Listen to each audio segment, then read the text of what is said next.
the catalyst for Judo to summon a new type Stan Ghost was his sister getting shot. Yeah. I think that would do it. Yeah, that's good. Ooh. Go for If it. you don't use this, if I don't use this Tsunaju, you won't. I'll show it off. Okay. It looks cool in motion. It doesn't look good stationary. I'm maintaining that. Okay. So that's the whole thing that instant transmission, wife, the access to his original location. The psycho frame. That one tiny psycho frame is what makes up the entirety of the makeup of the unicorn. Think about that. Did we get that same one, or did we just have another one? I think it might have been a different one. It might have just been experimental metal they just found. I think it was described as like something like a metal they found in like an asteroid or something. Of course it would be. Of course it would be because stand arrows. Gundanium! God damn it. Wait, no, that is a metal that makes up the 79. No, that explicitly comes from Gundam Wing, and I want to talk about that for a minute because I hate that they're made of a very specific thing that actually has a name. What Gundanium comes down to is midichlorians. 3 years before midichlorians. We have this very special thing that only we have that you guys don't have. That's why we're able to make the best Gundams and the best mobile suits in the world. Actually, this has a precedent that goes far back than that. Okay, adamantium in Marvel. So it's this age-old sci-fi trope actually that goes back to comics for like fucking decades, where suddenly you find a metal that is somehow lighter than steel and tougher than it at the same time. It's been referenced as a trope everywhere, and it's fucking gross. Gosh, ain't she pretty? Sorry. Sure, but they had to give it a stupid name, though. Yeah, I know. I don't. That's the dumb thing. I'm gonna guess it's just like another trope of the very late 70s, and they, with something based in the fucking 70s, is the bedrock of your franchise.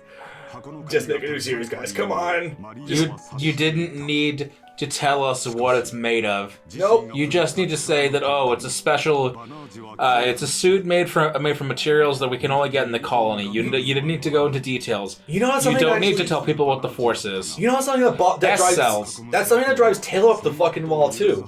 So Taylor's a deliberate scientist, so like it's hard to get her to sit down and watch anything with me sci-fi related sometimes if they start explaining the science, because she's just like, no, that's not how the science works. And I love her a bit. It's like, God, it's rough to sit down with her sometimes to watch. So, yeah, I think that's part of it. Like, don't explain your science. It's magic, it's bullshit, whatever. Oh, God. You know what was a fun thing for me the other night? Looking into what the fuck Minovsky particles are. Because I watched 5 things for UC, and I still barely know what Minovsky particles are.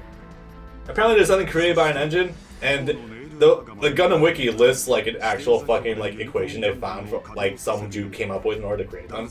They go over it in Origin. Of course they do. Because you actually see the Dr. Minovsky. Yeah, who came up with it, but he defects to I think Earth Federation to get the technology. Yeah. Because he was at first just making mobile workers under Dozel, and he didn't have a problem with it, and then Giran stepped in and it's like, okay, now we're gonna make DOMs. It's like, okay, that I don't want to do. One of the nuclear scientists in World War II who defected from one side to go to the other to give them access, like show them how nukes are made. I think it was actually someone who defected from the USA to Russia. I'm defecting to the Soviet Union. Sorry. And then they would do the Minovsky particles thing again in Gundam 00 with the GN particles that allows them to do the Transam. Those aren't like too like explained though, so I think that actually kind of works there, and they're a centralized part of the story. But the thing about that though is that they only do 2 things with it. They make it so that it can do Transam, and they also make it be chaff grenades most of the time. Yeah. So it's a neat way of like just kind of keeping the series going forward in terms of like power scaling and stuff like that. It's like you were doing 2 distinctly different things with that, but I'll roll with it, I guess. Yeah. You made it so that everyone can go 3 times the regular speed. Why not? I gave everyone Kaioken. Oh yeah, this guy's cool. Anyway, Richard Epcar here is telling Banagher to man up and stop being a little bitch. He's the first one to tell him to do so, and he almost does, but then he dies. So, oopsie. And then Banag questions his place in his role in the war because he keeps getting sucked into the battles he doesn't want any part of. Understandable from a glance. And then there's some scene around this time where they're all sitting in a small room drinking tea, and Otto is there. And Otto gets a letter, and he spits out his tea into a big tea rainbow in the because no gravity, yeah. Yep. Love that shit. Otto is a funny guy. Not very useful, but funny. The captain? Yes, his name is Otto. Yes, he is. He's great. Until that scene with Angelo, where it just completely undoes all of his character development with getting along with Neo Zeon and understanding other people. The bridge crew of the Nail Argama is a very mixed bag because Otto is good most of the time. You have Not Mirai, who is terrible. Yep. And you have I'm gonna try to say this in the least rude way possible. The butchest woman we've ever seen. She's cool though. I like her. Yeah, no, she's good. Yeah. But she really is like hella gruff for what we would expect in Japanese medium. Seriously. Yep. That's almost like something you would see out of a Western comic. No kidding. So yeah, they're mostly good. You have one or two that are unbearable, and I am actually obnoxiously fast. It's good to know they incorporated 3 times speed into the mech as well. And then there's Mikot. Oh, is this where the signal was picked up? Yeah, it is. Oh boy. And then there's Banagher's friend, the guy who's funny and tolerable, and the girl who's the worst. The brown-haired one? Yeah, the one... From the college itself, yeah. Yeah, the one who half of her character is nothing but fuck me, Banagher. And whose other half character is fuck Zeon! God. Yeah, that's... She is really cute, but it's like she literally has 2 modes. Fuck Banana or kill Zeon. Eventually, like, they start leading her more towards getting closer to Banana's friend, which is whatever, it's fine. Obviously, he's gonna go for Audrey, but like, why even write her into this to begin with? Oh yeah, and then she tries to make a speech to Audrey, and it doesn't do anything. No. She almost like rats out Rede and Banana jumping ship as well and head to Earth. Yeah. To which she had to give like a grandstand speech to get her to not fucking do that. I was like, whatever, it's fine.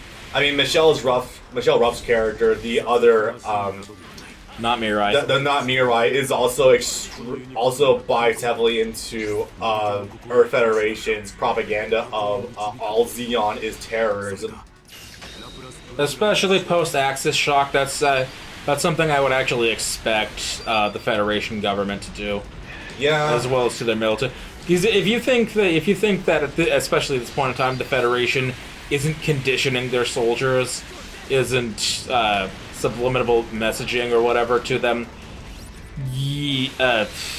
And that just makes like the Otto's decision to just say fuck Neo Zeon, get off my ship. It's just all more frustrating because like there was genuine growth between Zinnerman and himself, and that's also more frustrating too because Zinnerman stays behind and become really good friends. So it's like, oh yeah, no, all of Zeons are terrorists except you. You're cool. Yeah. Yeah. That's how it go. That's that nationalism version of racism got going on there. Oh, you're not like the rest of them. You're cool. Some of my best friends are from Neo Zeon.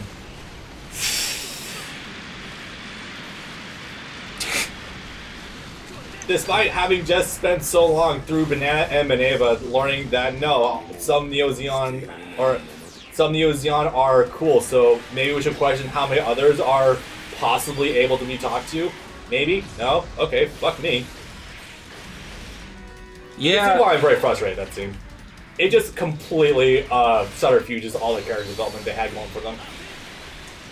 It's almost like trying to tell a story with no clear goal over the course of 4 years is a bad idea. Indeed. And changing tides of like what's being positively received, what isn't.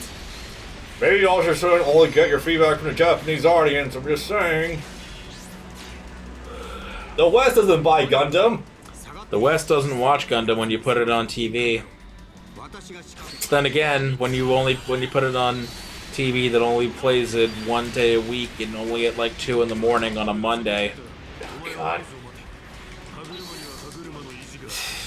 I love helping and supporting creators of shit I like, but only when I can actually access it.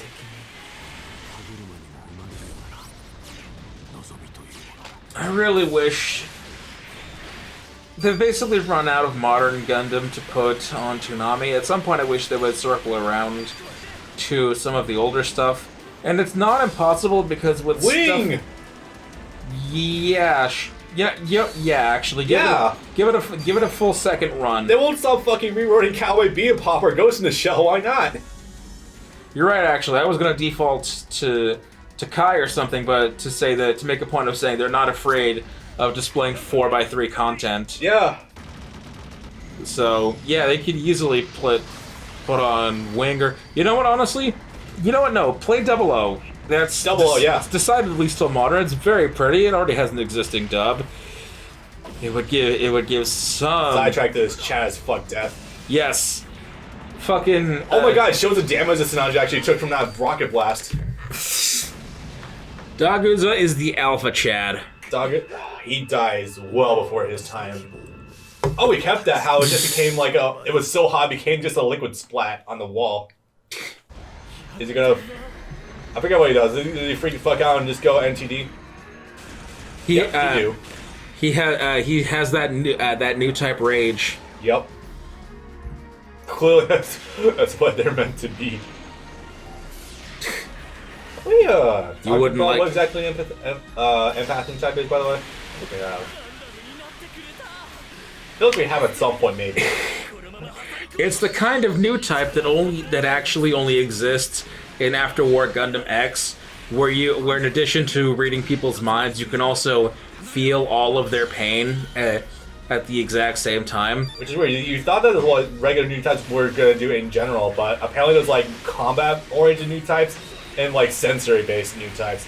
This is very deliberate because the empathetic new types in After War Gundam X, when they're feeling the pain of everyone that's dying around them, if there is a mass death, if a bomb goes off, they feel the death of everyone around them dying all at once. So they actually do get put out of commission for several days, going comatose. Oh Jesus! Because they can literally feel everyone around them dying. Now I'm not a shock would actually kill people. Yeah. It's not metaphorical; it's literal. Tifa Adil can actually feel the people that die die thanks to the satellite cannon. Oh boy. I like how we're actually moving past the fucking colony or the debris, by the way. On route to re-entry. That's what... Oh yeah, this is a thing in almost every single Gundam is re-entry combat. Every single one. And somehow there is always a Gundam that's able to make it back by itself without needing to be in the ship. So, if you want a real sense of power creep, like I mentioned earlier, the Unicorn is able to survive re-entry completely unassisted. Remember back in the day when the RX-78 had to wrap itself in a trash bag? So the Unicorn doesn't have any attachments for that, but there is a precedent in UC. Excuse me. Wow, that was the Baja coming up. That wasn't even the Pepsi. Damn. There's a precedent for that in that there are some suits that at this point in time, even in Unicorn, that were made specifically to be able to survive re-entry on their own. That's what the Wave Rider from the Zeta, yep, and I guess technically the Double Zeta by itself, sort of, were exactly designed to do, as well as the Delta Plus being the final form of the original Zeta. It can also survive re-entry without needing any aids. It doesn't need the trash bag, it doesn't need the balloon or the parachutes or whatnot. Yeah. It can just descend without issue. As is seen when they fly off into the distance. Ha! Rip other good dad. He sacrificed himself. Do not feel bad, Banana. Oh yeah, there's also send them down. Except he killed him. Yeah, but he sacrificed himself and took the blow for full frontal. Yeah. So Banana cannot feel bad about this, but he still does, and that leads to the whole talk with Zinneman. That was an accident. Yells Audrey off in the distance.